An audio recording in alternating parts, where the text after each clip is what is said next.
What's happening? What's happening?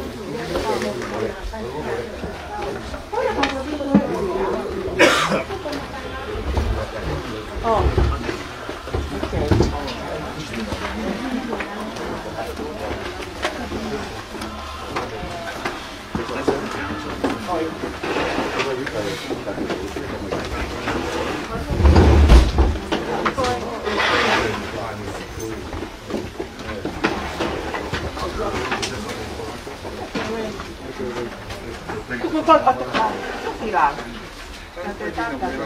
Qua với hai lồng họ có phe mòn có bao nhiêu người xin phụ ở mang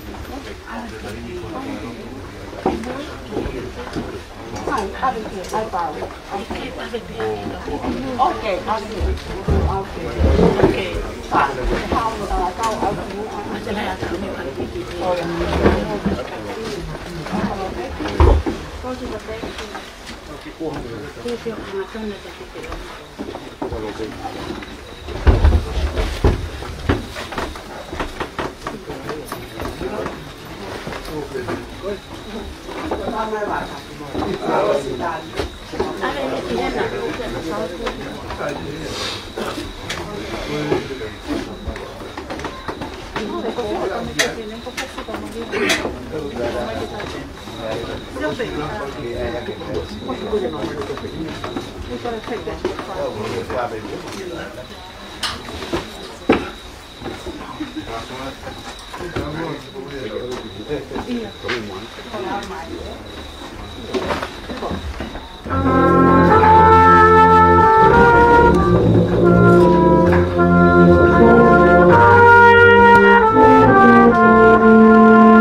Iwan mo ka, ini ko kuat lagi. Ini pernah siwa kuat. Ada lagi itu.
Dia koula, mai mo mafia at style koula Sione Uepi, ai me background.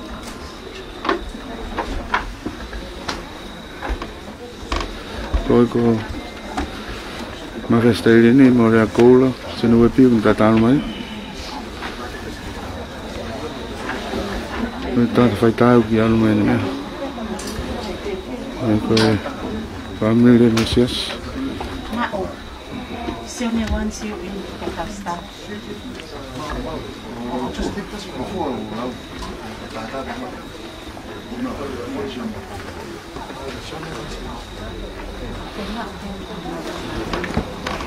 Como se ko hai pimi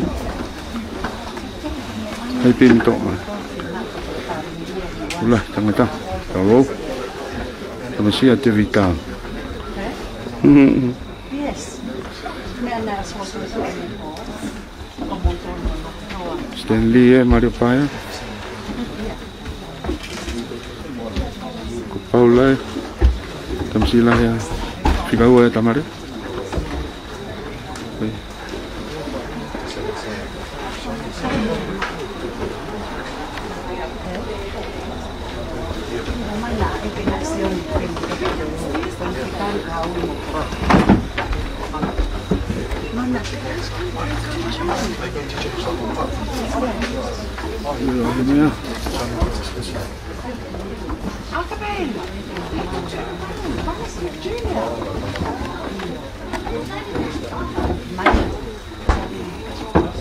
No, back to the job.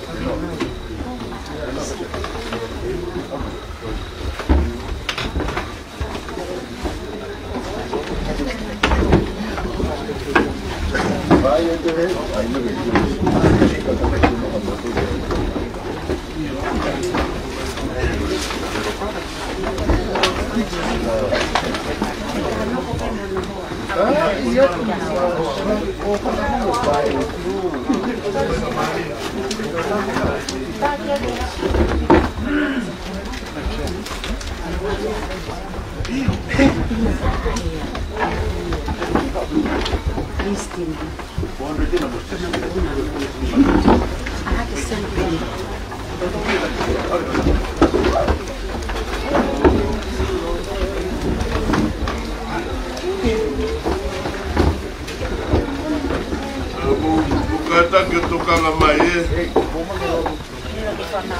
kata ke tukang amai ko tau tai ko balu kuyai kau ki programa ini saka lolo aku malama Ini kami Sione ke opi ai. ko ale po ia na me ha po ka ko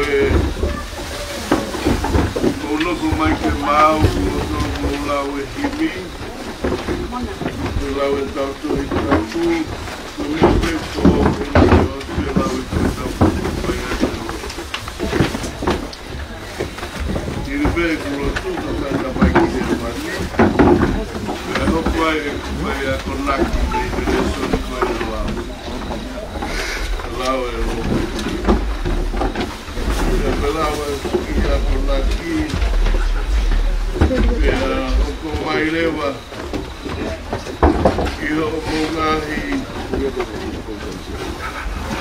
mandato un momento come fa aqui então colocar uma Failotu do regime e lá o eleções e a Failotu e a Failotu vai com a que me eleções e a Hiria para o Failotu vai com a tudo tá o que faz o tapete o pé então vai a HONO e tô aí how to work in the management firma o que vai a ele tá o moana da mo ko mai ai fana to ni ma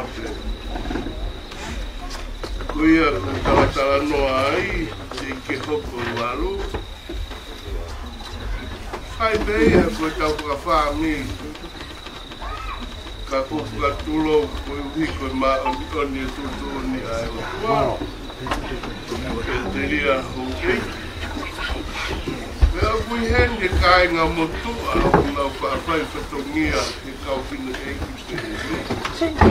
Ko whiri nā mo. Pea moe hou eiki ko ia ngā whaapai whatongia. Talo mea Tupou Uepi, kia mafua, kia ofa, kia kasi, Sione Uepi, kia sifa, reata. O whai mai en ko Tupou Uepi, mo te vita ko Tupou Uepi kusita. O kusai a iheni a fotofini. Ki matakainga pa ke haolanga i mai ai whatunga motu ana e haiki ai e whamili ko malola ia mo mea i pe tau whio hiko tala noa pe he ko te lele pe e kamata ko ma pea ko e kumahino ko e monofu mo ngahi hoa Pea pia e ngahi whamili hena o e ngahi hoa kuna o la mamai. Pea ko ia ku whamalo lahi ki he otua. E ne o me whainga maari e ko e ni. Ke tau i heni ai pea mo Tupou. E a ko e ki Mokopuna pe e o ku ne hanga milimiri a Tupou. Se peki he ya nina koe kulahi taha kono toe mei muli koe pai o taulelei taha he ku mei a stele elia whanau a o wha a ia ko viriami pe motaria uri pe mo sapatu Te kono toi rewa mei Amerika. E tanga e whanau a kasi. Kia e moe whanau ai a mafua. Moe whanga Mokopuna. Kia moe ngahi tufa a ku whai holohena. Ku kai ke wilo pe kulawa mai e whahu. Here nā? Ku kai ke lawa mai. Pe ute ki ai ke a umai. Iyo, ka umai lewa pe a whakatokanga mai. Pe a koina kutui umau no. E tau whakalangi e tau. Pe mo tawhaake a uru motua. Pe mo tawhaake a kau whai whikau. Ko mea ia ki tau whai e pe e tau toru. Tau la vea e tuturi whaka-COVID. Lupa nei kai COVID kumau e kai ke hea mo sia. Kua maa. Mau. Kasa kumai koe mau koe mito mea na skola. E te mai e peho ko hopo o tini toi tolo ke furo ae.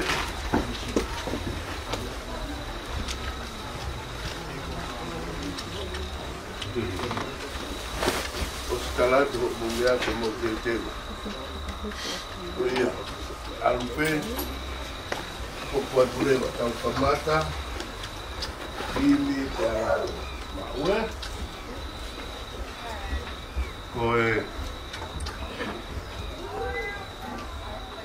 Polo hivi e kamata ake loku FAKAFAMILI e poni pani au e hini pani au hini ke tau hito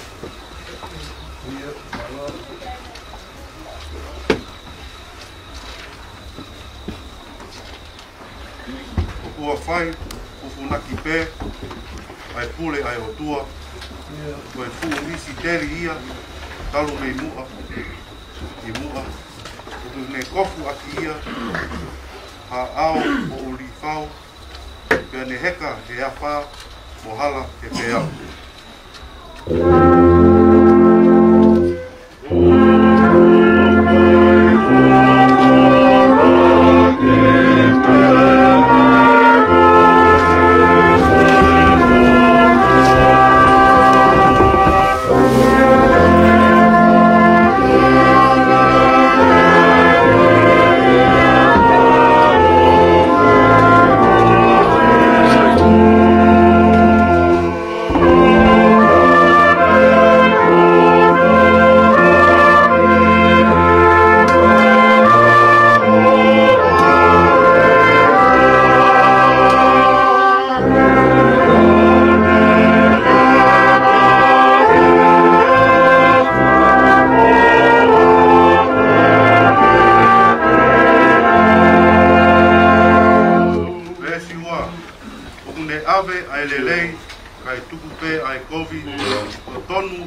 pe ko mahina I po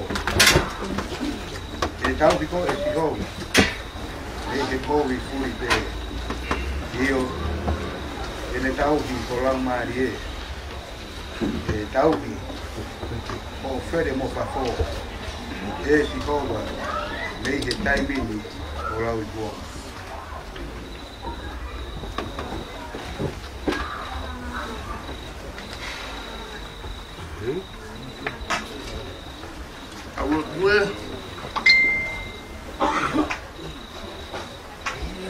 Koe maru ia He topu tapu e tapu ha Ao e toka I maananga Aia kune a fio ki he mea kotoa pe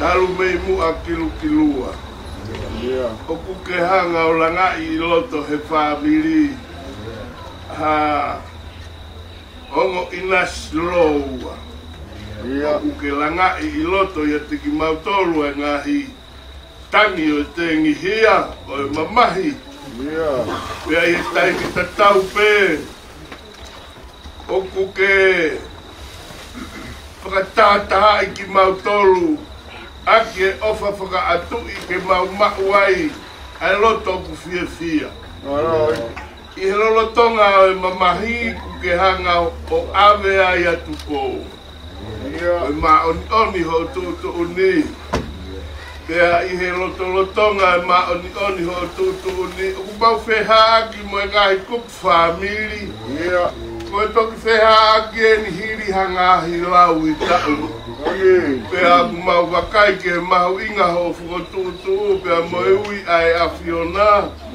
Ke lawa ai ke mau wheha aki o atu whakawhetai mo e whakamaro Maro au pito ai ke a fio ho mau otua I he taloni mafi O mau kei o ngona o kutui tapuha a ho a fio O kukule ia he langi pea mo mamani O kumau whakawhetai o kulau maari e pea ho ei O kumaru pe ha matapure O kumau whakawhetai ko e ha I ho o kauna ngā Koe mooni e aelea, koe toki FAKA'OSI eni o e ngā whangu he nau na ke whakotu he whare o e masina.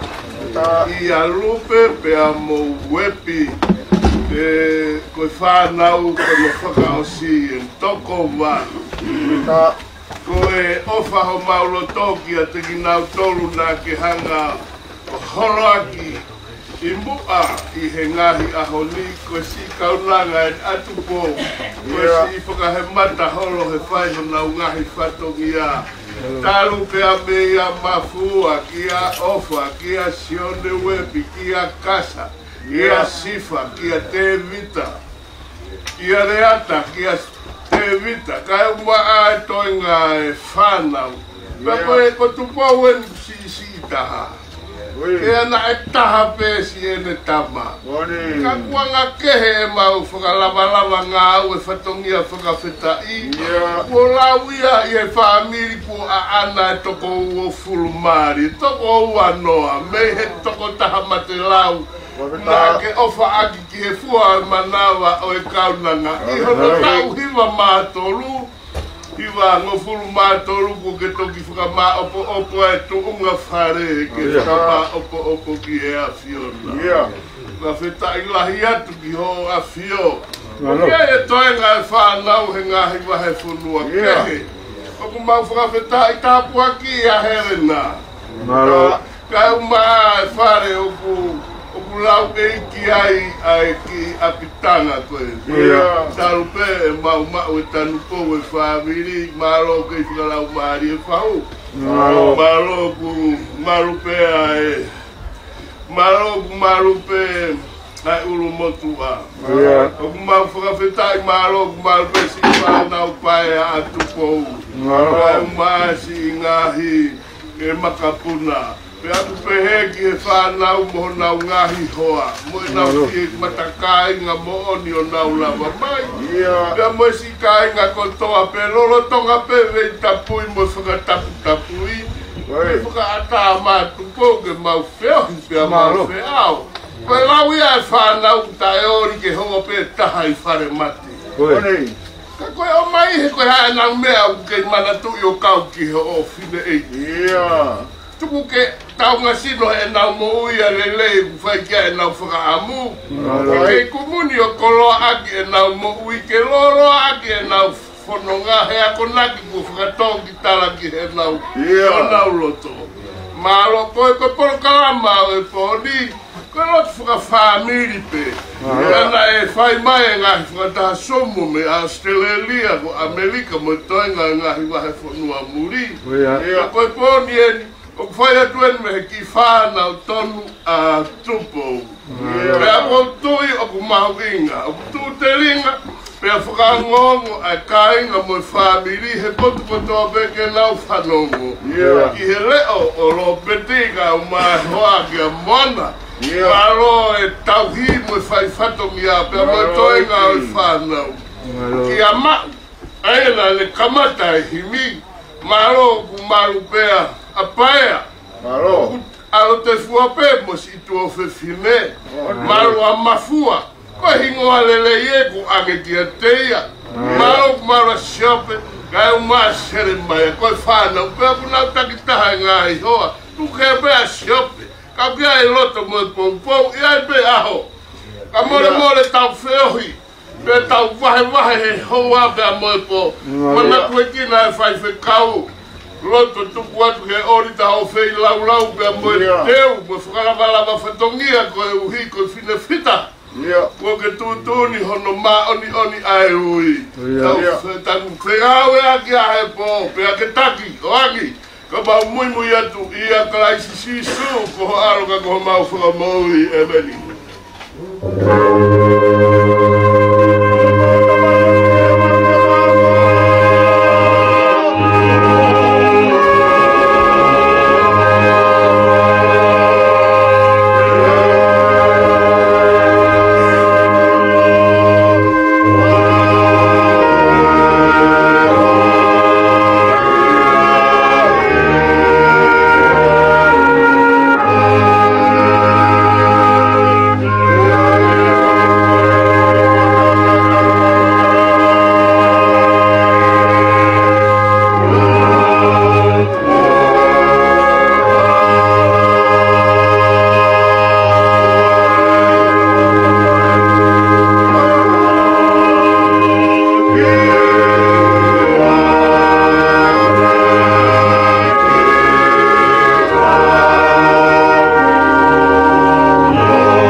Le soni koe ni nai lau e lo peti.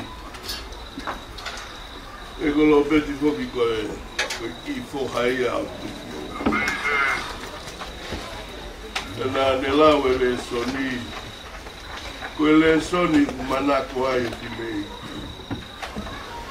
E sa me tea ua taha.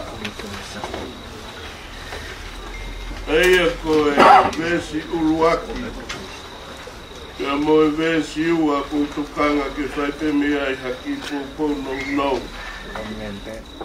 Ke whakafofonga ake tau whamiri. Ko e Some there what the harvest ulagi moa kupehe. Oko hanga hake. Hoku mata ki he ngahi mounga.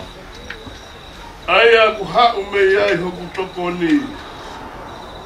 Oku hau hoku tokoni me asi hoa. Aya na ne ngauhi ai langi pea mo mamati.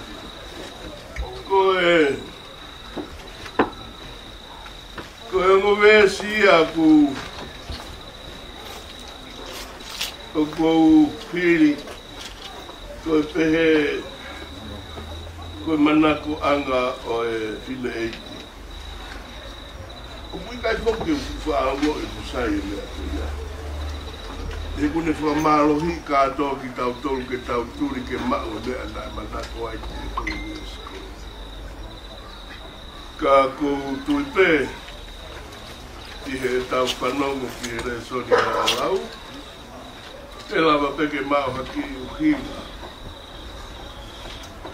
O kou whakawhetai lahi, wakangatap. Ki he otua mafi mafi. Ki he ene whinangaro lelei. Ke peheni a e whiawhi. Koe amanaki na e pehe te tau i whare mati peha.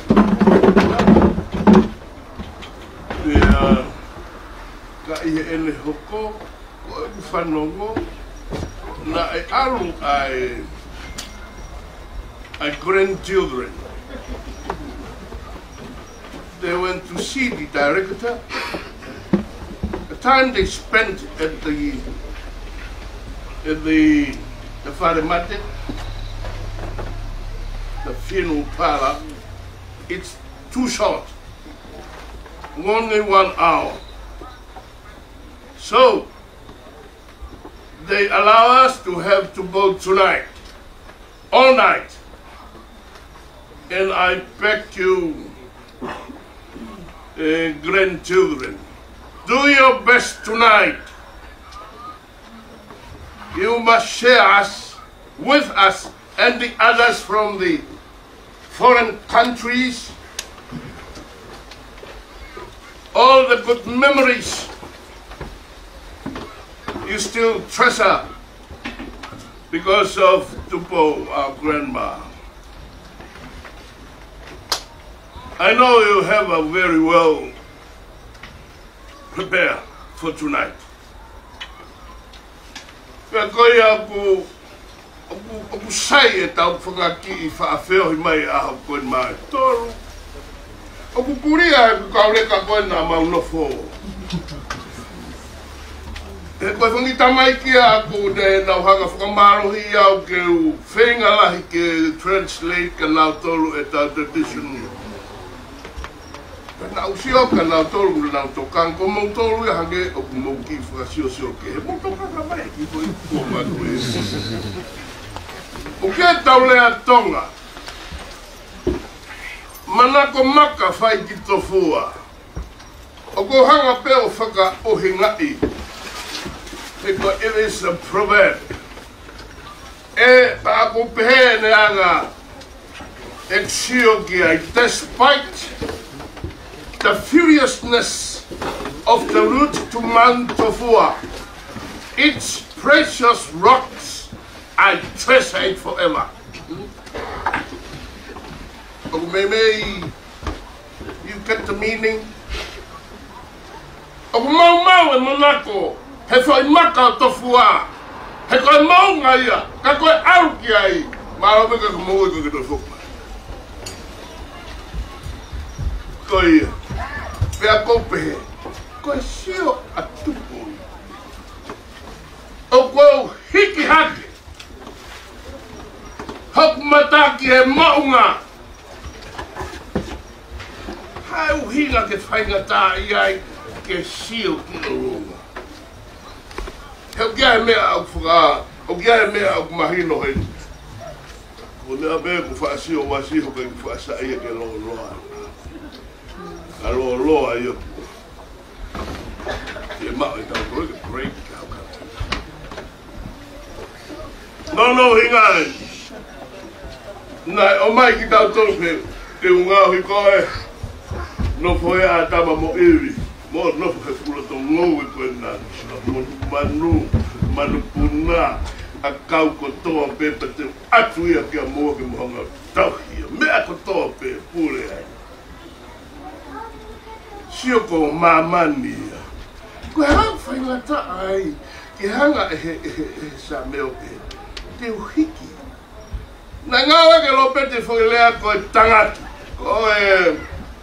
koe New Bible Translation im hau mu ngawe a tangatu. Ka koe tangaki, koe toho i makakafu koe mate, tangatu.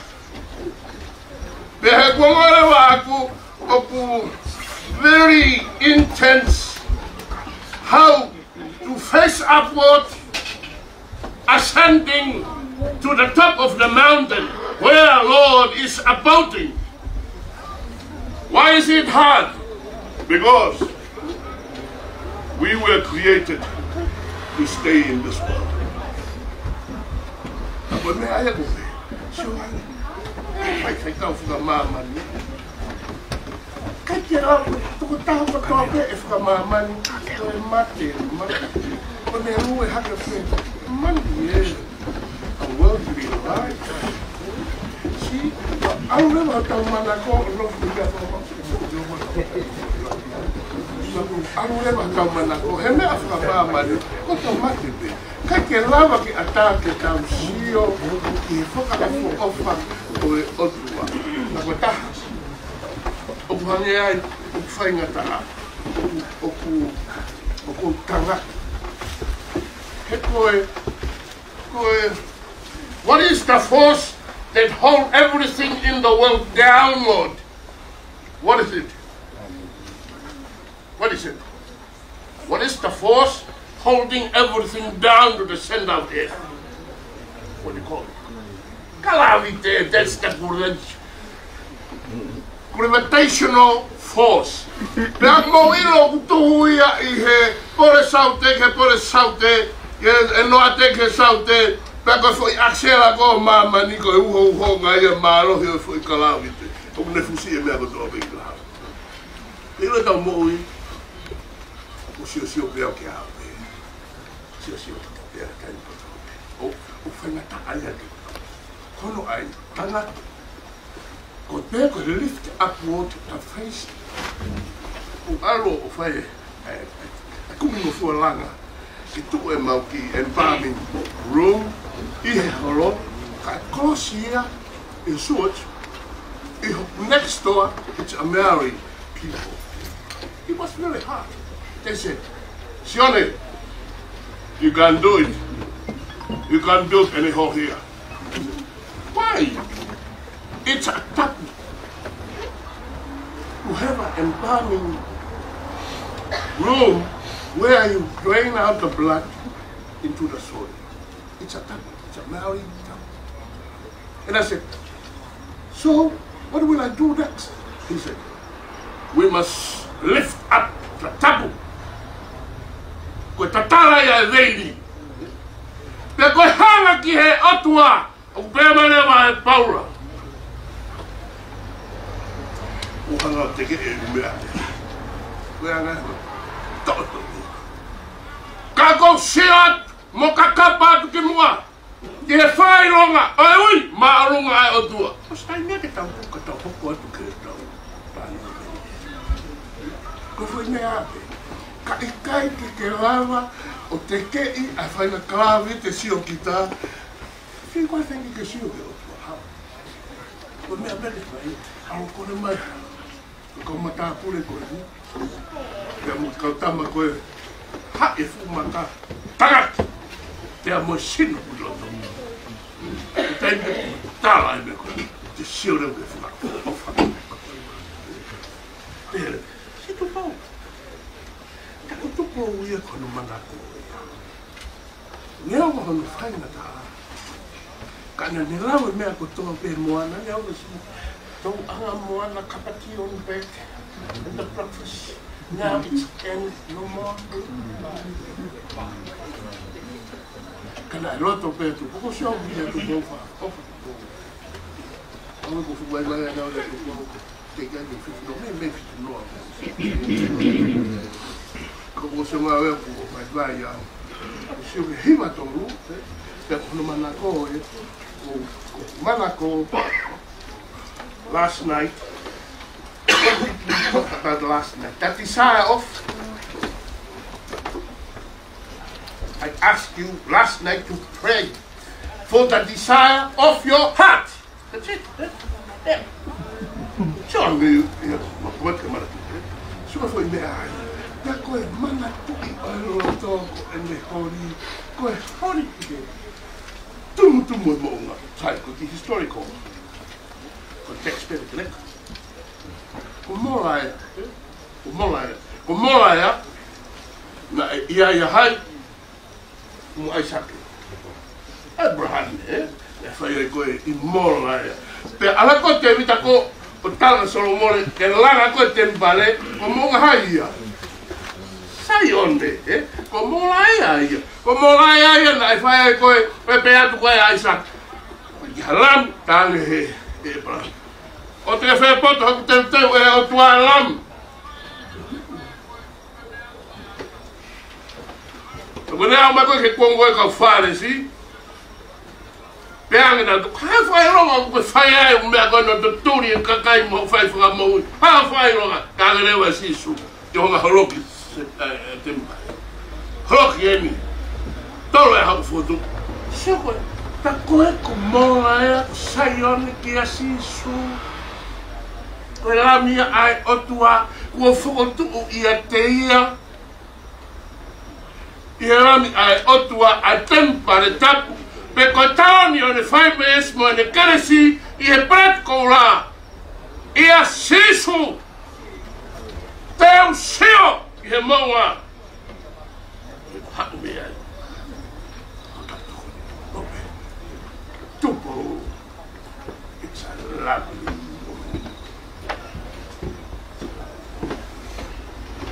Goya, kalau malah famana tu mudo, mana pilih.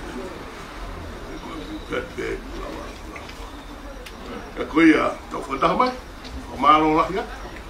Goya uhi kau, dia mahu ingat aku ia siapa. Dia mahu ingat asino tu kau. Oh aku maju. Itu. Kau siapa yang pergi? Pertama lagi. Aku fua malo lah ya motor iho mo ko fai na mari o ko lava pe que sio ka motor pau ilo o tangele ki motor o ko fa na pau que fa o mo fa malo ba chata o sio wa ilo o sio ho fa mo va come ko ala pe ko Fita fo. É uma coisa. Não vai. É mas como fo. You are creating a heaven within your home yourself because you are together. Akoia ane ada Failotu. Agora perto bom, muito bom to ipe. Ai que tá, não. It's only you, Jesus. Because you can help it in any situation. Kapag mo fanawag na ilahe nga functions or responsibilities like the Fita, a good woman. Koe hanga koe taku he. Kune hanga tau he hono vai. Hono aruga. Te kune whakamaru hono to matau. Ko tu koe aki mo unga Sione. Peko mola ya, o pulanga lewa Jerusalem, ta kone hanga hake, a takai katoa e ngahi mounga, so koe whakawhoi au Jerusalem ma. Koe kolo, koe o tempare o tuhe mounga Sione, katoe akilo toa ia encircling by mountains. Pepere ma, hanga ki ai pao neha tokoni, koe hinga, o punau God for the people of the Israelites. O punau hanga malu. Te amuna hangao o te kei a national enemy. O kumenda, sai, o sio ia. Ako nea ta mai Babylon. Maha ta makoia koe ngani wha ugoe hime. To to matapa. Ang sinasabi mo. Lopi to mata. Kuha tamo ko yan. Kako fai ma fugia fu to baledi. To ganga fu ya ko na tiu. Tatau my bear, you are in a flat land or mountainous land. Anywhere you go, from there, you lift up your face, ask God, say a prayer. Remember me, my desire is only you. Okay? You're going. Strong, yeah. Kakun mau, Fanga. Kuha, kalavi te mama. Okuha, okusenta yo taulo. Senta do. Te kalava tek, motek, kai ata. Te tau Sione, nakabaga ki tau Sione tau mata, te tau Sione tau lau mari. E koe tan a efki he efu, te ala lau mari, kia te ia, nā ne ngau hia. Amen. Sai koe kāhe, koe mana pegi e whia, mo os te teo pegi mo tōru o mo mai. Koe tāko be mo hoa, mo whai o mo pana. Maro.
Hanga o FAKA'OSI di HONO. He korea te tonu ke whai ke Tupou. Le wale pehe aneafi a peo kāmai pa kau. O mataranoa koe pehui a wai kau ke te au. Koe hānai harea te tonu ke whai ke Tupou. I ho'o wakai, koe uhia ke whakate whito e malanga, ono malanga e. Ea tawa mai he pai tukau, ko ulawe i peo koe, toko taha monu ia koe. Aia o ne uhinga o po toko taha, o mea rere i kotoa peo kune mao, o kune omi ka te hau, o kune peo whakataha pea o whako ia. Pea mo mea rere ko toa te uni mau kia tia. Pea u talange koe tukau. Koe pipile koe nitu koe whae koe nitu. Koku ikai oka whakatongtong kia ka tia. U ofa ko toa pea ni whaani.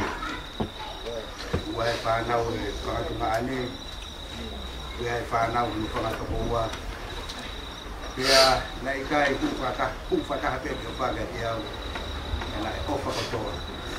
I he whanau kono whanga ani. Whanau kono whanga toko ua. Ai e te upehe koe rea ni rei ke ngāu e aki ke Tupou. Koe whiwhine na ikai sio Fita. Ka e ofa. Whoatu. E koe ofa ki he taha ki he. Koe toka ngā ia he ne mo ui. Pea nai kai ko pepini nai kai peheke ni fuma o Tupou. Ia te au pe. O kulahi e ne folau. Folau ki Amerika hono whakatunga ane, mono whakatoko ua Buriai. Folau ki Australia. Folau ki Tonga. Pea, utuni lawe kia pe kau ane nai. O Tupou na ane tango toa hana whakatoko ua. Fanga tonga ane, ono fanga Tupou, Amerika, Australia, Pea Motonga. Osko ia ke foki mai rewa Tupou, Musilai. Whakatoa la ātu koe. Whakaosi mai kia i mo ui. Koe, kahapuka Tupou he pepine keu. Whaka Tupou he pepine keu. Feitu upe waru ki ai, keu. Kau e hau, aru maripiti. Kau me kemo. Wai pe kā. Koe me whakaori. Na marere ki tonga he was kakaha. Koe mao ke maririu fo ke lao. Kau sitseni, kai ke te aha kaunga ki tonga, kau e pepe. Iai hap kere ko aki tonga. E more ia, e poaki pe ia, ki hataha unofo i tonga. Koe pounga koe whai, koe polau ki tonga, o ririu kakai, ia ai mo passport. Ia te ke toki kau rewa he whainga maari e te whoki te kere wana i tonga. Ia na maari rea mo tuko e wasta kaha. Maui o ririu kakai, wangepe ko ririu kakai koe musilani. Sitsen tonga. Ia mau, tongi. Ia koe ri mai e toki ke mau. Whakanofa, kau te whakanofa. Ia whakaori ia. Nā oa atu me kirani koe kau tonga. O toi ririu tonga e tonga. Mai e toki sitsen tonga. Ia koe tai he punga ke whakalao te. Ia ma koe tohipa ma whanonga atu mo Tupou. O te whai e whanoko. Pea wake wai security ai matari pe matapa. Pe mai security. Wa mo ingoa atu ingoa. Sione lewa security he disi. Okay. Hau koe pe mini te nima. Lava mai ke mo ki whai whanoko. Koe toa koe mini te koe ke mahu ki loto. Kei ke ui. Pau siu ke heu siu ke mameare. Koe merere na po ke rena maha koe. Wa siu ke merere na pa ori. Kung hanga mai. O svare ki anga ko ke mo. Ogo. Ti mari ko ka ku. Kama duo. Kai ka te ai pe ha uri. Ai fo ka ma.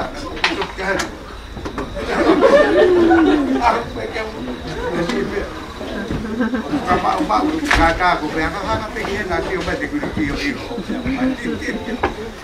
Aku bantu ko mare de aku pindi mare ti maro si ya mau to me pe ba seguri mo mai ko kai ni ba ko ai pa te mo ko ke bi ko pe ho ke mo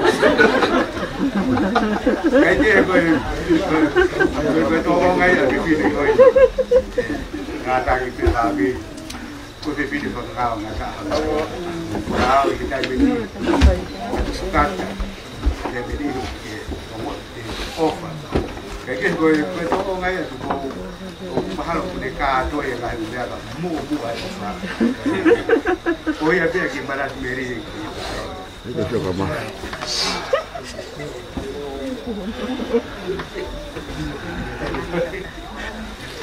Afetai ke ki ta ma o e sia fa ko. E sia si ta amane ki nai. Ka ko hi he na tau si o tau tole ta fa ko. Ka ko fotu tu ke ya ai ki ke te. Hanga Tupou ko fa ta ai tamatai fai se kau. Ai mo tamatai fai se kau ko. Fai se kau in family. E mo lava mai ke tau kau fa ta sa si. Ko si ai ke fa fita ke ki. Te o ko fa malo atu. Ngahi ko fonga tau nga kau ke ki.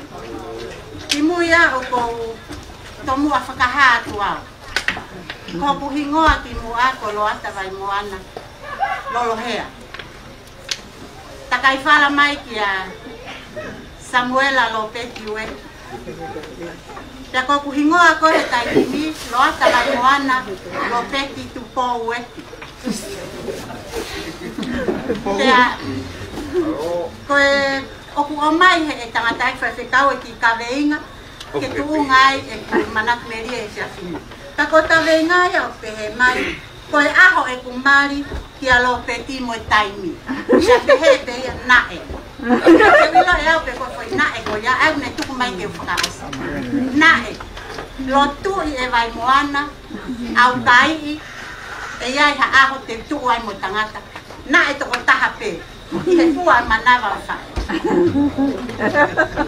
Ko hina o whawheta i ai ke e ki e hauani. Kainga, ki ka weinga ne o whaingata a kia ki au. Uhana o eke te koe haa ai o hinga e kumai ki a lopeti. Ko whai o hinga peta. Whai whekau. Na ulotu mo au kai, ha taha totonu. Te aho koe. Ko aku taria ki he o whehu i koe. Koe haa ai ku taimi na o mari ai ki a lopeti, ko haa uhinga. Ko uhinga pe, ko aku nofi he eiki ke o mai haku hoa.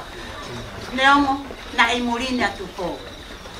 Kana e loto a Tupou ke o mai a lopeti ki murini, ke ha o kumi hano mari hena. Kana o hanga whakalo tu i tonga, ke o ha o pea lopeti i tonga, pe tok hao ki murini. Kai whekau, na e tangi e ku whae he whakaloto loto. Ko ha o hinga e ku mari mo lopeti. O ku teo ke alu ki muri, o ku where ai e kakai ia o whakaofa. Whaafofa ngeia e te koe. Kana e ai pe, ai whakakaukau a Tupou lopeti. Alu o kumi hao mai.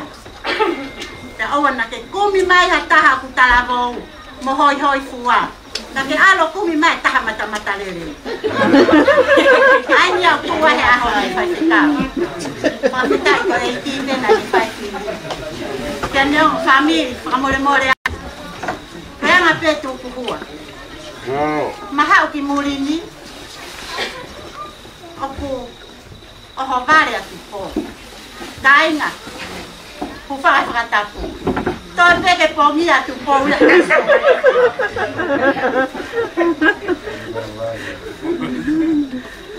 Kaya pe whakahua. Na hanga a Tupou o pere iau. Ko ene fo i pere au. Ko kumanatu ko ke a Tupou, ko se fine na e ofa. Na o whiahe mo Tupou he siasi, na e kokulea he mo oni. Na e fine mo tua na ane toki ilo peki mui o se tau e fina. O kuikai ko whae a Tupou. Na ama whae taha o lope i he mau whanki kolokalama whakalotu, tau te fito ke mau ngahi whenga paanga whakamisinari. Na e te hepe he whahinga ni ihi. Ko aku whae pe a Tupou. Nongo na e beha whangita whaaki, kana e lau kau aki e Tupou wau, kana o lau kau aki e Tupou. Ko whiawhia he ahoni, na e ofa Tupou, ki a lopeti na e ai e iau. He ko mea lele ko toa pe, na ne mao, na e muamua pe au. Hoko mai ki he mata i whanau, na e tatau pe au mo whanau, to e au mai ki he ngahi Mokopuna ko e na e ofa tatau pe atu. Na hao pe mo ne ki mea lelei ko toa te, e mua mai ki a te au. Osi ko ia mahalo na ia ki hamea na e fufu, to awe ka nina lahi te monita. Kana e kai ke puri au e ne ofa. Whawhetai ki e ki ko whewhine ko ni ko whewhine anga lelei, he anga e mau nofo ko whewhine. Anga whakalongolongo, whewhine mari. Ko mau whangasi mea ko toa pe he mau NOFO'ANGA. Ko mea ko o kou manatu ai ki ai. He koe pihatu pe Tupou, whai hatau lotu. Tatau ai pe koe pe loto pe taloto, whai e mau lotu. Gau ka taimi whai mau ki poro kalama whakae. Hange ko whangi birthday, ko ka mau tori a kau Christmas, o tae mau ki whasi.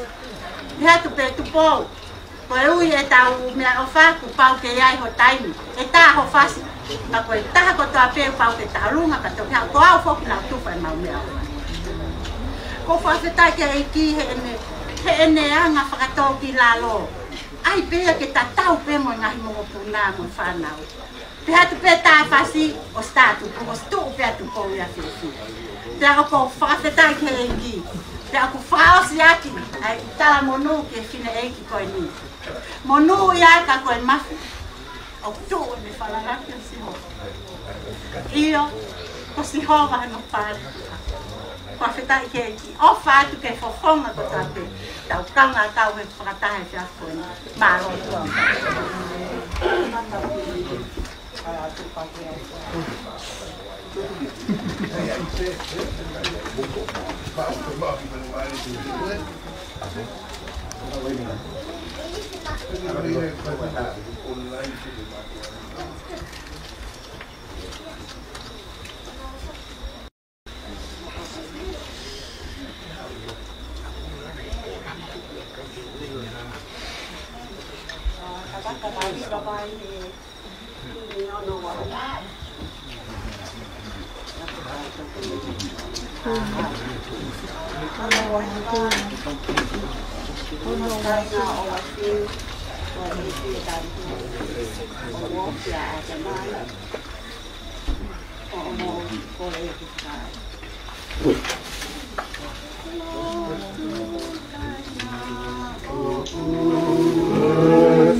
It was a really big shock. And all day long, my heart was pumping. I didn't know why. I just said to my husband, I am in shock. And if I drop anything wrong, just excuse me. This is a very different day. And I didn't take Auntie the dog so soon. I thought I was gonna pass before him because I'm really frail as well. And she was a strong lady. She was very strong in mind, heart, and physically. But I was shocked. Anyway, my memories tonight would go back to when we were kids. There was nobody alive today that was so close to Tupou, because we were in one room. We share one bedroom. Tupou in a single room, Grandma Uepi and I in a double room. And we shared a room and there was a little dressing table. And that room is in the front of the house, of the little house. And they, every day, Tupou came in and out, and I knew everything. That time I was 6 years old, and Tupou would be 26. But she married in life. She married late in life. She was a star in the town of Mayaki. When Tupou was around, there were people in our house. They were selling. There were people cooking. There were people like doing our washing, everything.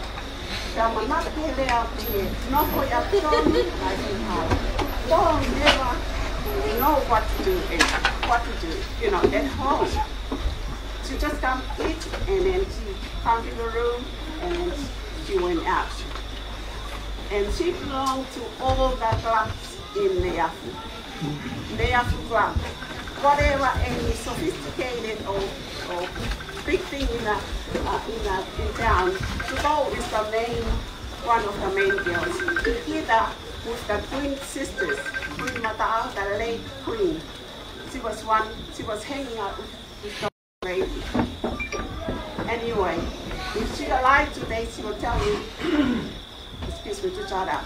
She doesn't want me to brag about these things.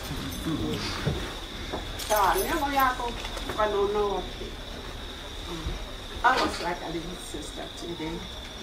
And when they spoil Tupou, they spoil me. And when they do something for Tupou, they have a birthday cake and Tupou, that's for Tupou. I went there and I shoved the cake away. I shoved it down and the guy said, "Who did this?" And Tupou said, "It's Nina." Oh, okay. No punishment for me. I just got away with it. That's how we were. I was a little bit jealous of her, and she always forgave me. She always forgave me, and nobody knows what a great loss for me. You see, the end of the work is the last of all is gone. Excuse me, my name was Uepi. That was my name. Until I went to my family and my dad said, "I'm going to change your name and I'm going to," well, so he changed my name to Nina. And I was well known in schools and everything is Nina. But that's my real name, is Nina Uepi.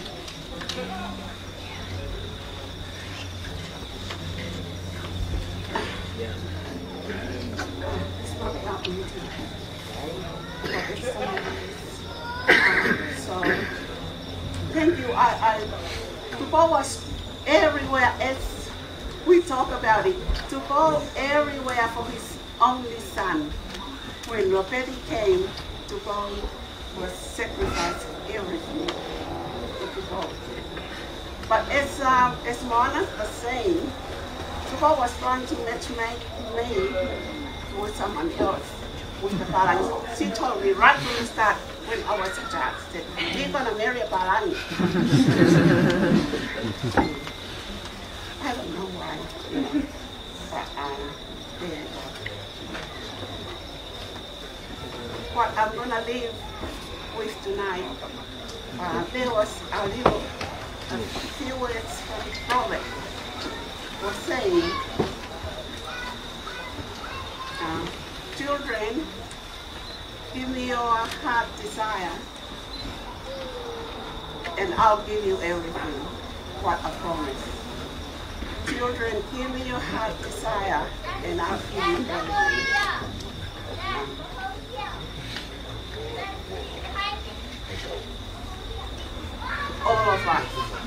All of us want to do that. All of us want to give our heart to the Lord.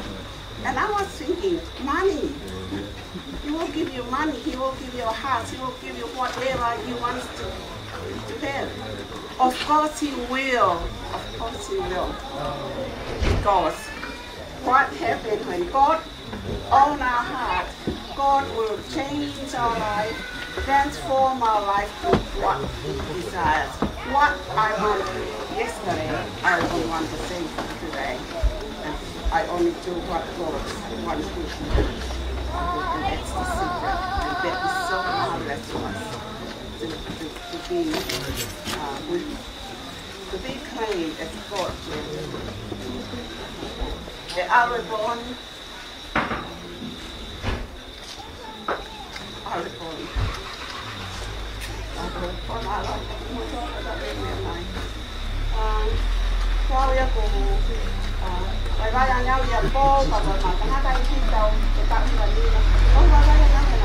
Because I gave my heart to the Lord, and what I do and what I want is only peace.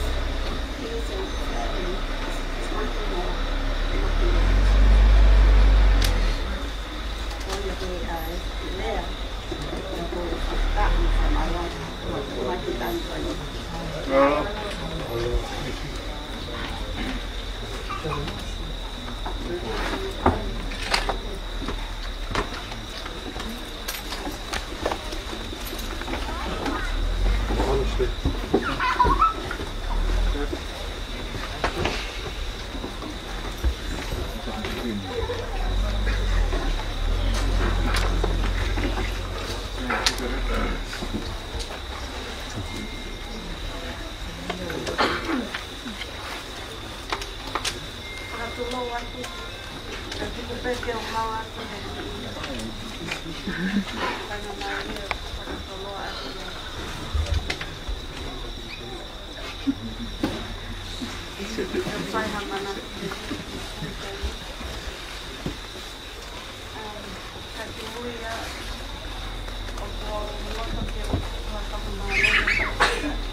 I have so much memories of her growing up. I'll be standing out all night if I had to. If I had to speak about Granny. So I'll try my best to keep it short.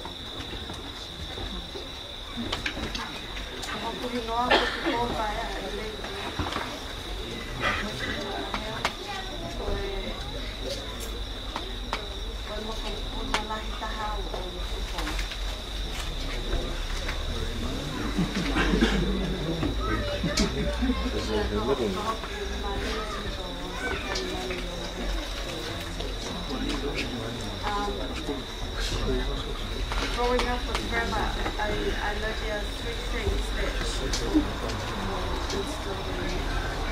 I think I want to know God. Ave Ma'opele, Grandma came up every Sunday. My ave aku he ako tapu, ako ame.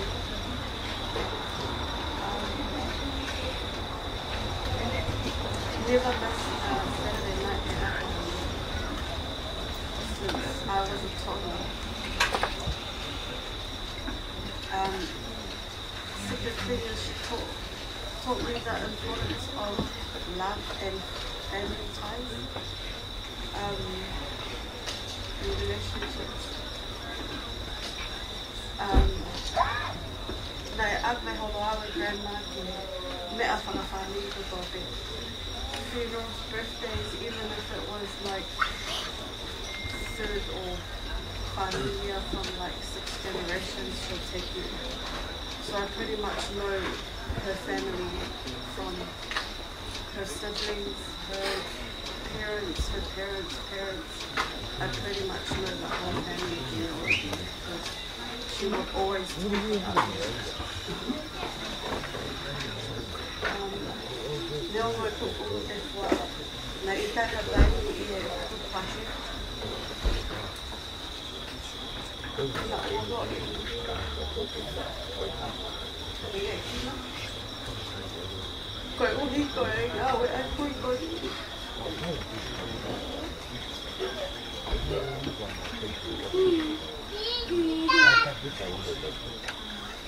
up knowing all her siblings, children and grandchildren. They were like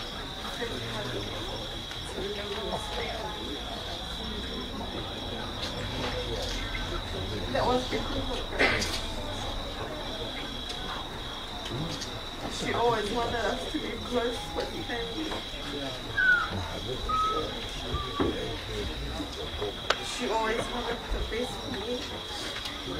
Like, not if I take a lot like if I have enough. She didn't want me to cook, clean, or touch anything. She did everything for me. Pia whialawa kembali aku bale aku mahala ake aku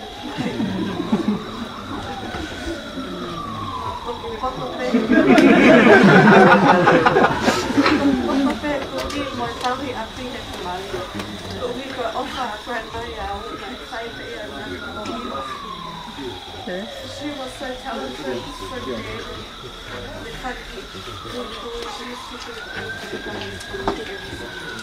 church. She used to laugh at them with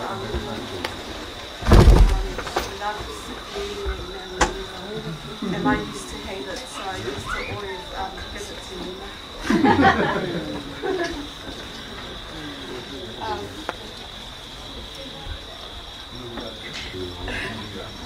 She was so strong and independent. O au uepi he aha FAKA'OSI. Ke hea tahaya Mokopuna. She was so strong right to the end. I'm forever grateful for Grandma. Thank you for everything. I am the woman I am today because of you.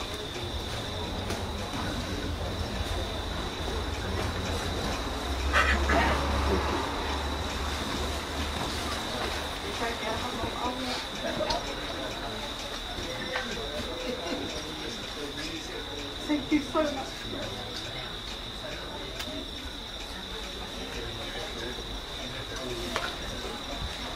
In the last 4 weeks, my husband wanted the kids and I to learn Sione Wakona. So in the last 4 weeks, we've been learning Psalm 23 from the start to the end.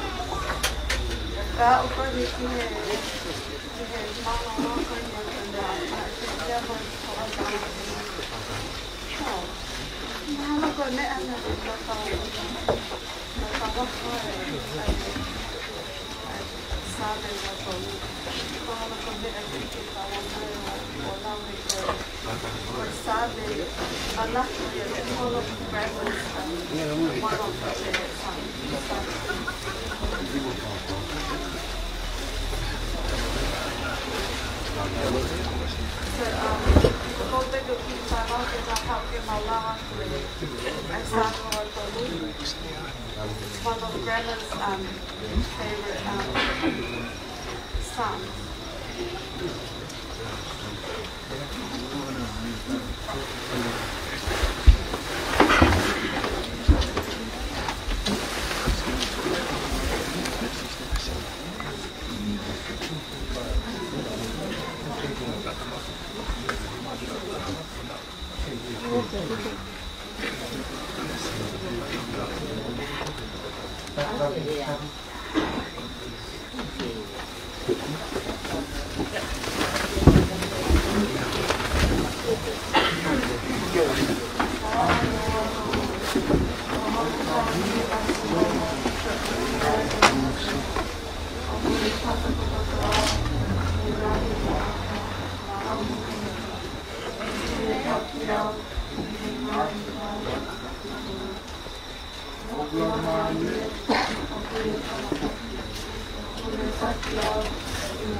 So, growing up with grandma, mana tui ki ai nai mo ui e fia. Mo ui anga ofu. Tokanga ki e family. E tokanga ki e lotu. He ki e lotu family koe wa whai. O whanau pehe Marku meri e kai family na te he. Koe te whine nai independent. O awia o siopi ai. O poia na e toki ki tā. Pai koe mau kei e reka. No sikai ne mi sini pamma. Mi sini tesi toto alunga. No e pe mo mi sini fota o ua. Pai koe ma ai tā koe lo peti e mau vai. Kato iai mane ngahi hoi a kau. Hoi a kau peke whainga puke pe te mau tōki ai. O si mau pe whine ia mane mira a kau. Tau ki ai mo e nai koe ne la pe ai mau ni mapo e pa e. Uo pa e mai whine mo e alo e pegi peito. Tofi tofi i vite. Lere mai o ai mai. Ai ni ma to ai beneti. Mo oh. Dai ngoi ne mau. Pai gai ve hala. Ala ne mai kau nga api ko mau to len go alo paki mai alo e. Ai ta. Da ve mai ke vine a ta. Te paki mai ne alo. O hi fa to sio o se alo e mau pa. Ah, sio ke pe vine o kataka. Kalau nak tu kita, kau leka kau kan.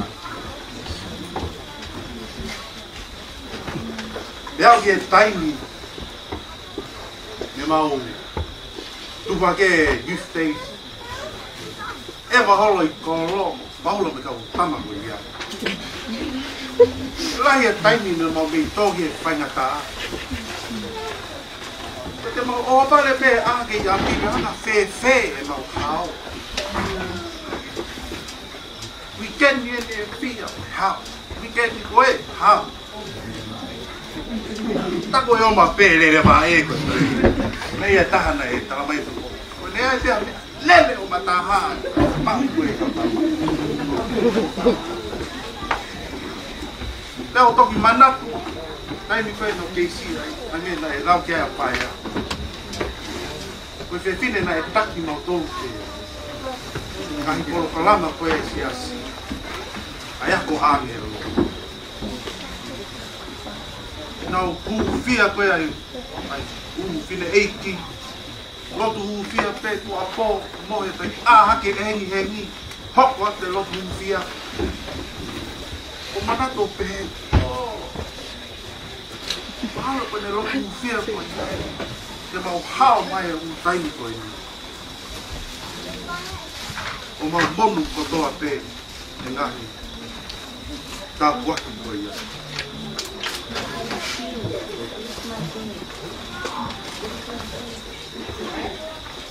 Nena, you have lived a joyful and adventurous life with family here in Fanga. Wherever you were, you planted a seed that I have seen bloom on Zoom meetings on the past 2 months. I will forever remember your beautiful smile.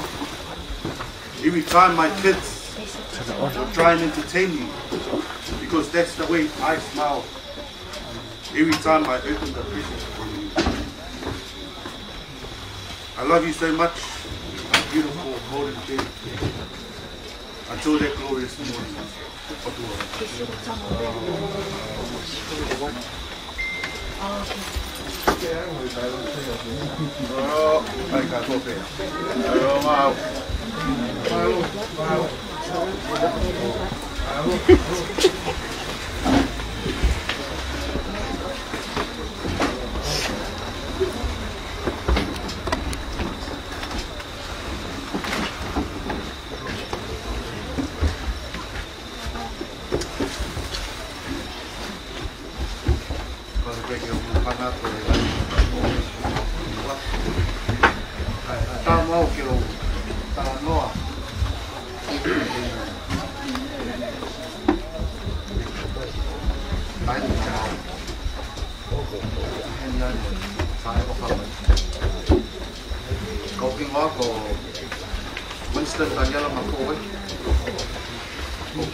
Tupou Vavatau Uepi.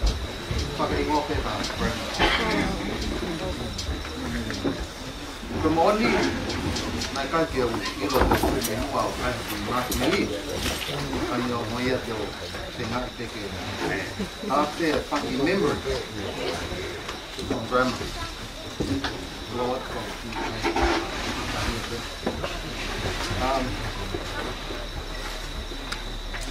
to be honest,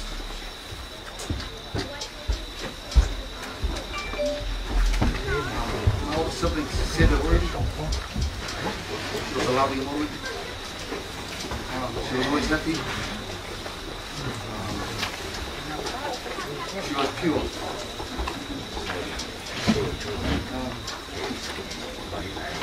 She never wanted us to analyze her.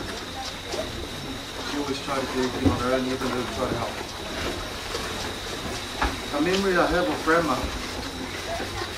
when I was a kid, I was a naughty child. I was always naughty when I was a kid. And every time, I think I was 6 or 5, every time my dad always come to discipline me, he raised his voice, he tried to come in. You see my telling now, or something, I always run to Grandma. I always run to Grandma and I'll never get touched. She always stopped him. She always stopped him from touching me. As I grew up and I had kids, and I had my own son, sometimes I come from work, he's naughty, and I'll chase him to Fishia's Delinga like your auntie grandma. And then she'll stop me.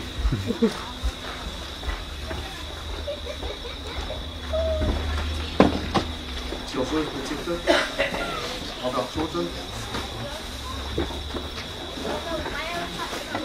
Every time we raise our voice or we try to discipline them, she always tells us to stop. And I just see that, and I know that that's the sort of love she has for us and our children. I also have another memory. Me and my wife will come home late from work. We'll make your cook food, and we're so tired, we'll sit here and we'll eat on the dinner table quietly. Grandma will walk out of her room, she'll see us in the corner of her eye, but then she'll say, and we're sitting there eating, but we know that she's just, that's the sort of lady she was. She was always trying to, you know, have a laugh, mock us, and I do the same to her. I'll get McDonald's, I'll bring her home, one Big Mac, they're going to come, oh, my Big Mac. Tonga pene kai, I whalolong, kau kai. Pea pola! But that's the sort of little things that we play at home. Just to make, you know, make her sharp, keep her brain functioning. You know, little laughs like that around the house. For me and my family, we actually lived here with her. So, she really loved our kids. And it showed because when me and my family used to go shopping, there was no one here with grandma. My oldest son, he'll always say, I'll stay. I'll stay with grandma. It just showed the love that she had for them and the love that my children had for her. I'll just give a chance to my wife. I probably covered it all. She's really emotional because she lived here with grandma as well. So it's like she treats grandma like her own brother. She loves her like her own.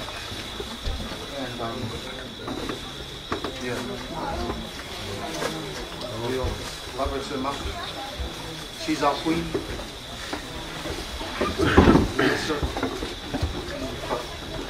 She's with her siblings and other family.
One of my nephews, his name's Agape.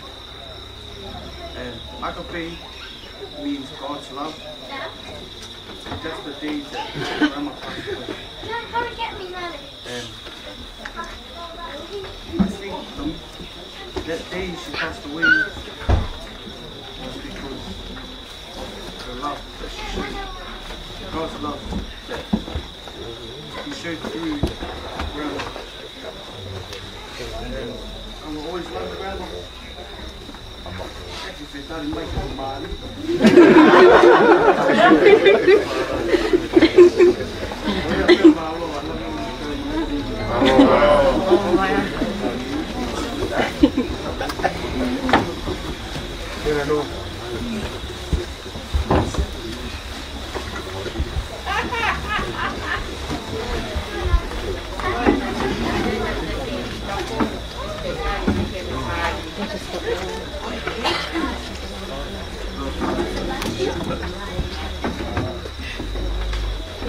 My name is Tupou Vavatau Uepi. This is my wife, Fanga, Tupou Vavatau Uepi. This is my beautiful daughter, Sione Sons and Mokopuna. As many of you know, I was Grandma's valet for Fita, all the above. That's me. Grandma was such a beautiful soul. It was a blessing to be in the presence. Out of the big cities, Grandma always used to fly in and out of the country. Fly out, come back with a bag full of presents and clothes and shoes, and I always look forward to that. Out of bed baby, she used to fly out. I started to feel that out. I told her, Grandma, I don't want you to fly out without me. During that time, she took me to Australia, just me and her. She spent a lot of time in Australia, America, Fanga. So independent she was always traveling. When I got to Australia, I didn't know much about the country. Expecting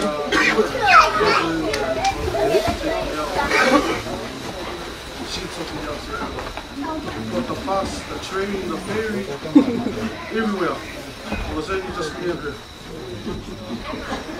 Grandma gave me Honolo and KFC just me and her. She always used to take me to church every Sundays. We stayed at FAKA'OSI house. They're Catholics.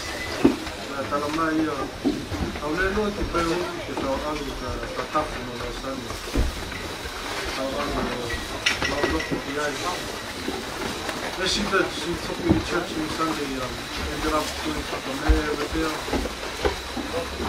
and just little stuff like that. That keeping me close to God, but also molding me to become the man that I am today. The big heart, the smile. I'm always grateful for what Grandma. I'll spend that night, your grandma, they still back in the money. My beautiful daughter was in it. My daughter was 2 months today. And I just thank you, Grandma, for being alive to witness me this day with my wife and hold my firstborn.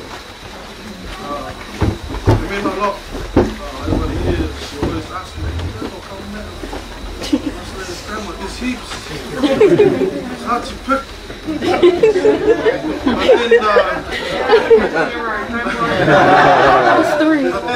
The apple of my eye crossed my path. Just from then on, I knew that one day my queen will leave, but I got another queen to take care of me. Grandma, that I'm in good hands now. That my wife will take care of me. Do my phone, my cooking.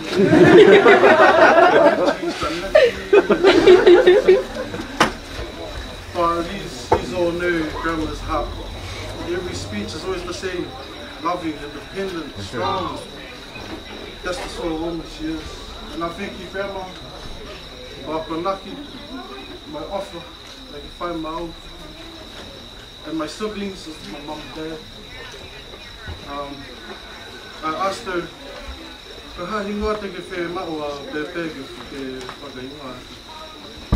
the one wish was just Eleanor Lupe, which is her mom's name. So my daughter will carry that name throughout life, and I'll always remind her of the history of where that name comes from, and what this person, this loving lady over here, meant to me and to her. I love family. I love you all over the world.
Sione toa, tunga de vai.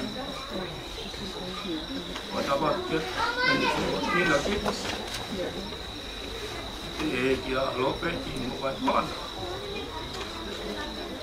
Watabat kia ma, mo fa lau. Ki pa Mokopuna. Ki toa ma yo ke kana pa ni. Ki ma ni ko toa pe me ka na me ka na. Ki fa ya. Ko wingoa, ko sabi wela da ko. Ko wingoa pe ko ha ko ya ni apai. Ko wingoa ko ne chao ko ana tama. Ana e kalu tu ko pe. Na yo pe ya. Ya wa mo ya na. Ko ni ke.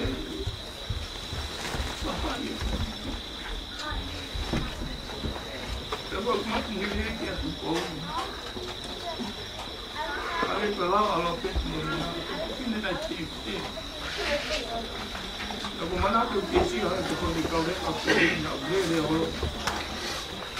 Fai mana ko ke tu ne tu no ko ono ba. And I'm feeling about 14 and my favorite mountain when I go. So we have a nice face that I use for you. I also see that there is shield. Now, when you are now, now, Fanga now to when you are going to FAKAFAMILI. So now we are FAKAFAMILI, you to find it for the people. Now, walk out and FAKAFAMILI, we are. Wah, pemilihan, nak mana mau pilihan ni nak. Mana tu awak Sione, penamnya kuat laut tohi under the French foot, running around, and we copy what they say, what they are saying. Sometimes people said to me, "Go and bring the cheeses." People like our bring cheeses. So that is how we live. We don't know that is Jesus, it is Jesus. It was like this. It is honest. To be honest. That is how we learn English. We didn't learn in school, we learned it at home because we went from the like all the languages. Yeah. That is how we learn it. When we came over here to New Zealand, I live alone by myself.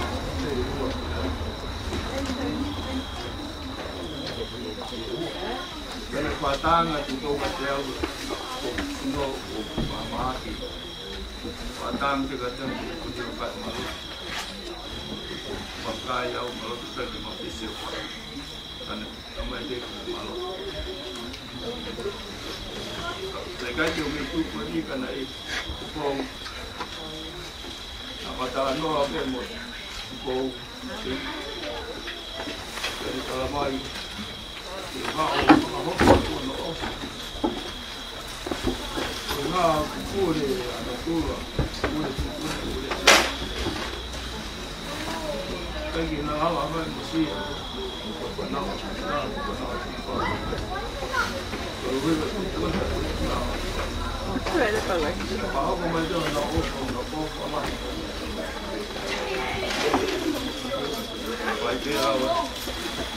Ule ko nga ako ko muite ni. Ako nga ko. Ko paano ko pati. Ako na ko ko no manati ko. Awe na ngayo ya o familia ka mo Tupou. Manati na mata ako na ko.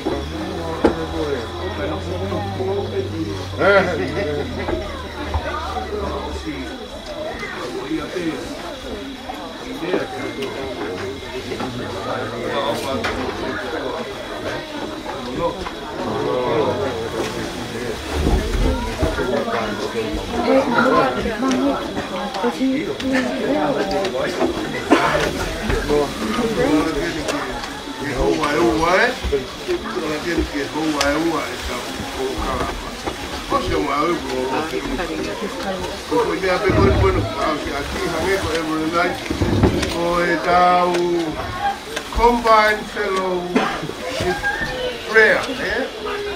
This prayer. Lord, I thank you for my grandma Tupou for tonight.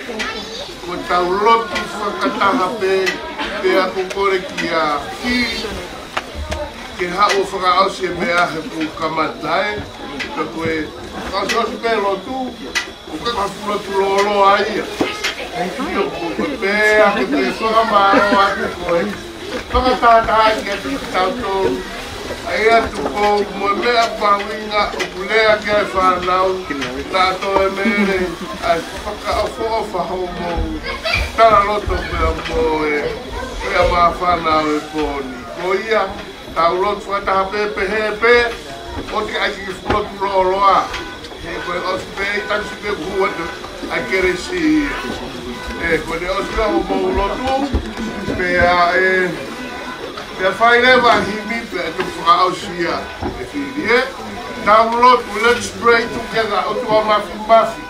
Whakamaro lahi atu. Ko wiko e poni, ko wiko kaunanga. Neri e manatu, whakaofo ofa e tala noa ai whanau. Ko ta koe ko tongi hona uloto, ai lelei mo whakaofo ofa, ai tau ataina ho kaunanga, mo toa hono uloto, o wana o si ai hatahi. Neongo kumahinga ke afiona, o tutu ni hele ma oni, ka mea ho mauloto, e whakamatala ai whanau, whakamatala mo whakamutuna, pia mohona ungahe whamiri, pia moe, o maari e koe.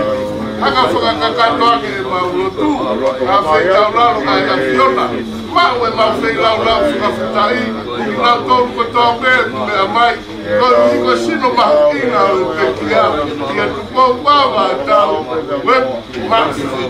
Oia, ai lotu ko whakafutai, ia kai sisu ko aro ka kola whakamu e mei.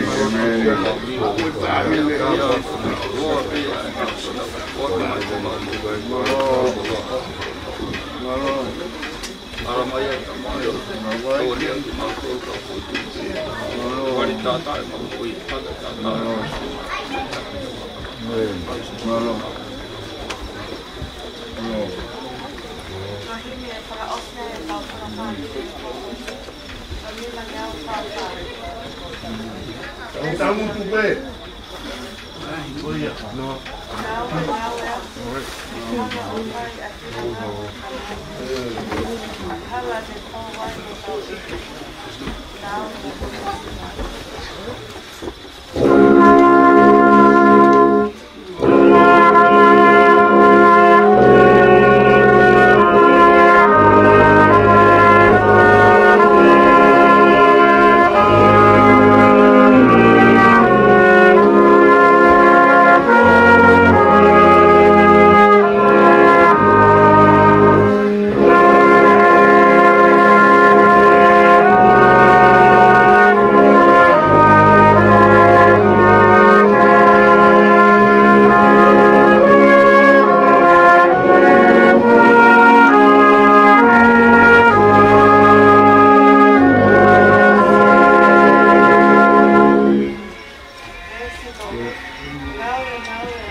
tak ya.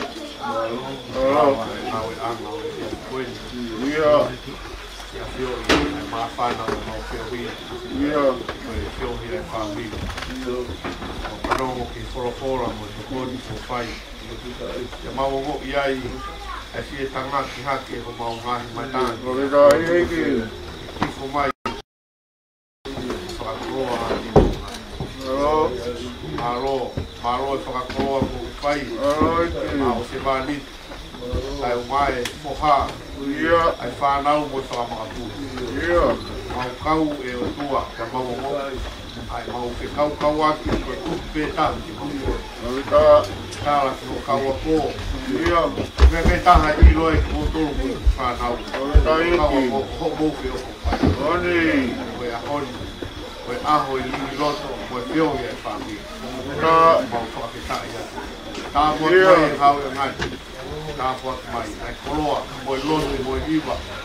Ia moi ngai manata me rie ku mau whanua. I hoko o kumuni o mau ngai loto. Ia mau to alu mo ia. Moi ngai ia i whae i tā. Manata mo roi mata ia i whakamau na. I e nau ofa. Mai ha mau tā kwa.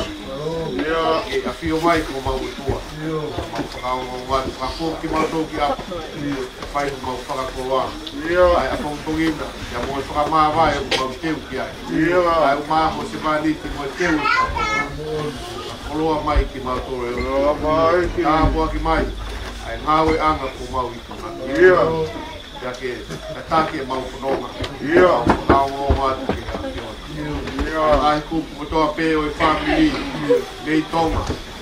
Amerika. Nei Australia. Tapa o mamani. O ki ai a kupu e whamili. O nau mamata mai. Whaoa te mau o wha. Whaoa tua e mau o wha. A ngai kufonga mai. A fio ko mau loto lotonga. A mau ki whakao ngō ngā tike a fiona. Pai e mau lotu tunga peo ofa a loko sisu.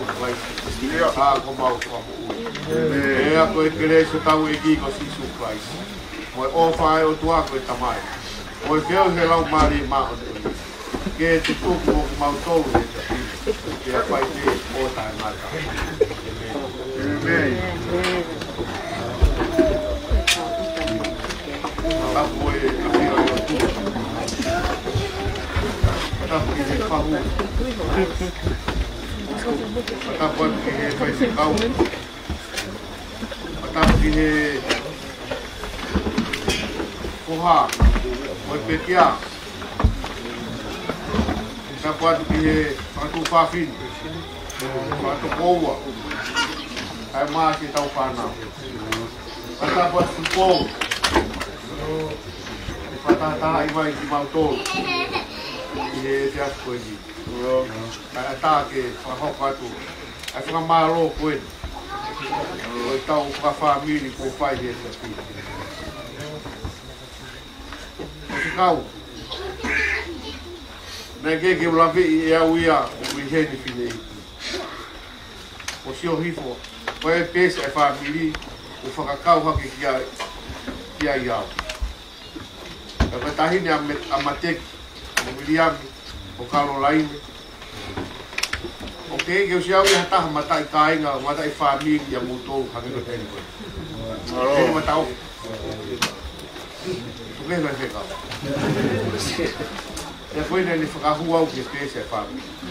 Ka e koe taha he tau ko o si, nau whai e Failotu. November. December. November. Na e putu dai whai November. Uke urako November. E nau e mena me whakahua toa iau Karolaine ke i whakahua. Mata. E na e Failotu e tae whamili. Wauno honga whamili. Kau eka te pehe pēsi. Koe pekia e mi whi ia. Ia tā mea tala mai o hi o kalai. Kani hanga o mai muna tua si. Tante o rere mai te pā. Pahapo tamuti mui. O tohi atu kai. Wau e ni Failotu. Kau koe kia tahi a heni kuma mai. Koe kia taha te wina. Toki tau mai e. Whekau ia, whekau mai o. Tarogu nere. Whakau mai o tau. E whamili. Ko waha i o kuru motua he whamili koe. So ngai na lele mai au ia tafaki fae. O fae ko vai ata. Ko lahi ai ko naisa. Na e fai ai ko mari ke ko fai aho I Hawaii ko ofe fine o mafua pe ko naisa na tutuni. Ko si e fai ko fine o motulalo. Ko si bi mo hanga ilo I tengine ta no ai ko. Ko e na fa alwa uia o ave fine matua. Ala ave fine matua o kawe Tupou ma o ba ki fo u. Ma o e quando FAKA'OSI he mea rere pia aki. Pia ko maopa. Maopa. Ko taha na mawa au fila ni taha ko whāngi. Na ma whaau ko na waki.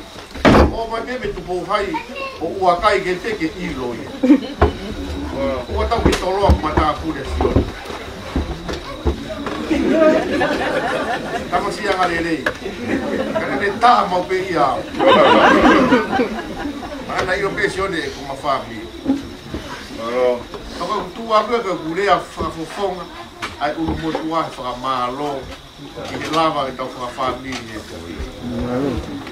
malo au pita kia o mea mai e whai ai tau FAKAFAMILI ka maa vai kia mo whewhine ala mai e whai whekau koe osi e tau whakawhetai I he o tua oia koe hingoe tahta tau mai ko kururu kana o mana tu I nai hau a ofa uepi Mario Tanel hau ma e tau e taha na e putu na e whai e resiri o kou gei atalanga e mau o whai e putu ka nau tala mai wau te urea tanga I kai ke urea na ware ko taha au hata hange peko e whiawhini ko talangi ke whai whekau ka muk topo wa ai pepe ko haina e ke rea ki hau tu whai e rea una tamai ko au to tonu ki urea Malo Amore atu pe. E kai ke tupe wakai kai whai nakaka. Odi. O pau pe ke whai e whaitomi a. E ngari poto. E mo ngari loto. Aho tau aho. E mo whakamaa vai. O whalahi atu. O tau whaitomi e ka pongpongi. Tau toi whare mate pe. Whai tau a po. E malanga I he ato konaki. E a osu ea patau. Aha e rea tu ki malaki. O whai ai a te rio. Oia, o whalahi atu. A kua han tō nou. O so mai ku whaiwhekau a waina murau mai ki a. Murau vega mou tolo. Oia, murau mai ke mā muroto. O whaiwhekau hei sa tu e siri ana, tu papai. E a kou tau he wāhenga papakula. O papakula mo puke kohe mo hantiri. Ia se tolo kou tau hi. A waha o he angi whetu koia. A ke kumea ngea. Kumea ngea o moang o mo whe mau. Family mo si o mai kau pa mo ui mai. Whitu kau. Koe whoha si ko nai sa ko ni wako uepi. Ko si a ka pume tau si mari. Tau si mari. Ko si tahe mau toru me noku si a pani. O wate soi. Na te kia wate ia he tau atu. O mai me aske le si a pani ki aske lia pa na ura mai. Pai o wate. Mo whaki taura kei mo tuku tilos. O whalahi atu. Tawangi he o tua. E hifo mai o loto e mu ui mo loto e family. E whai e tau kononga. E tau wau ki i sani. O whalahi atu mo tala mo. Maro.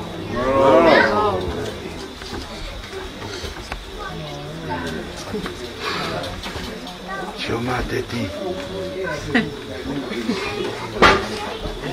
Ma fetto hiaki. Yeah.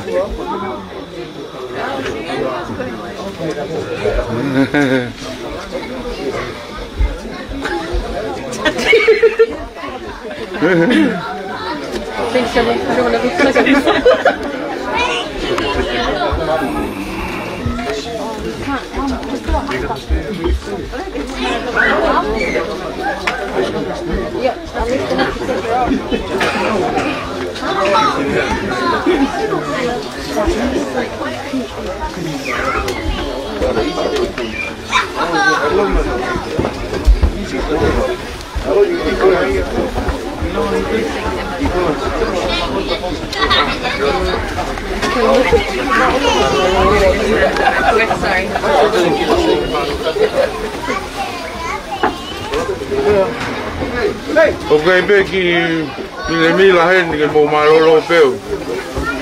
Chao mo na. Malo.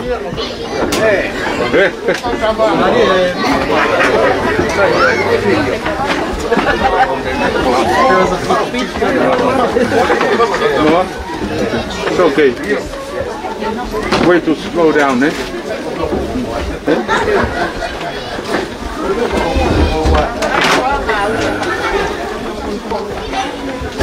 Malo pito mai con kulava Failotu poni. Kavalele ka buat kamutul di Amerika Australia Tonga Monuslan gato. Buat kamutul.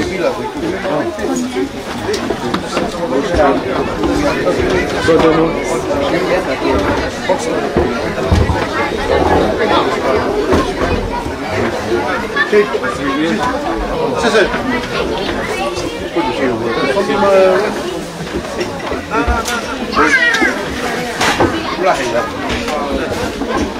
Yes.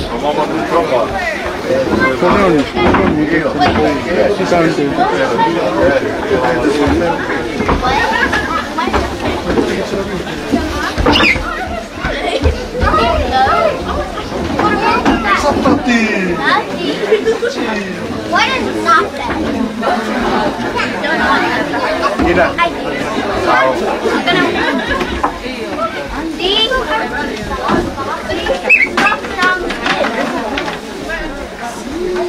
No, wash your hands down there. How? Downstairs is where you wash your hands.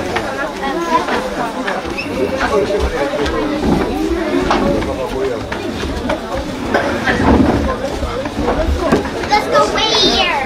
Oi, fa na wena pe dawe musene web. No si fa polo e ya fini.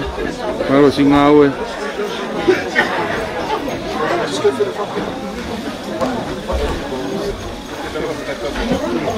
Colinia.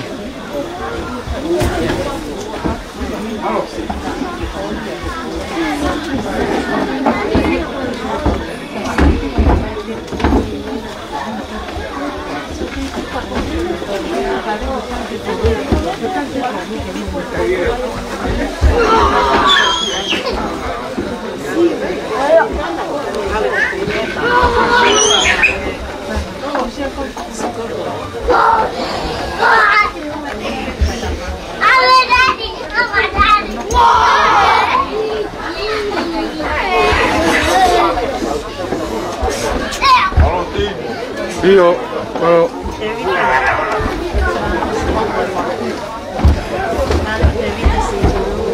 malo kan koya omo nain lava lele me afia fini koya kono una utoma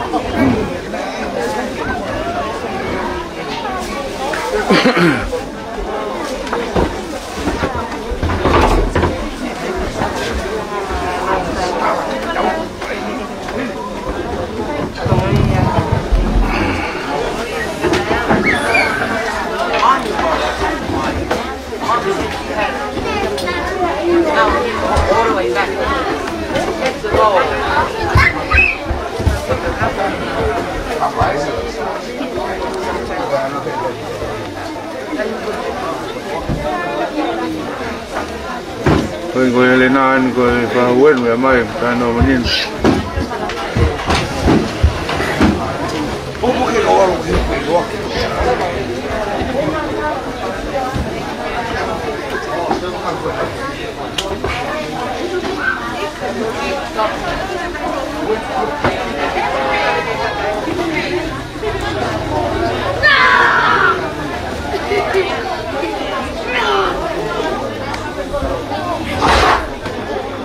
koy hoy kia lena nina Mamalita. Koia opat kamutolu ki Amerika, Australia. Mosiu. Mukalo laine. Sein mafua. Koia.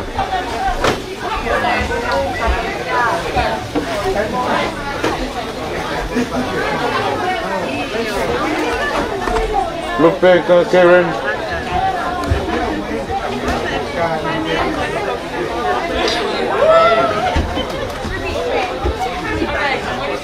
Karen, say hi to the. Oh yeah, thank you.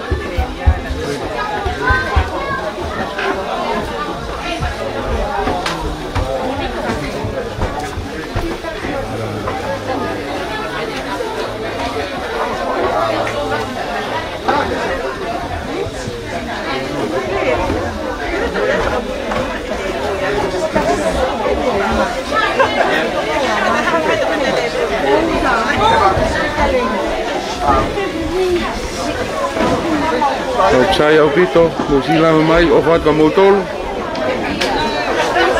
Toki pokot. Go line, faria mai go lagi Amerika. Iyo malau lene ko Amerika ko. Kosiu, si dalam kamu kalo. Ai kalo. Ai siu kamutol wan. Koia. Ofat asa dia kasiu. Malo. Iyo sapati kita lain mutali dia kota. Malo. Ofat Sydney. Lagi onen en peso. Okay. Ya. Malo pito. Noa. Ikan na down ya. Malo pito. Adrian!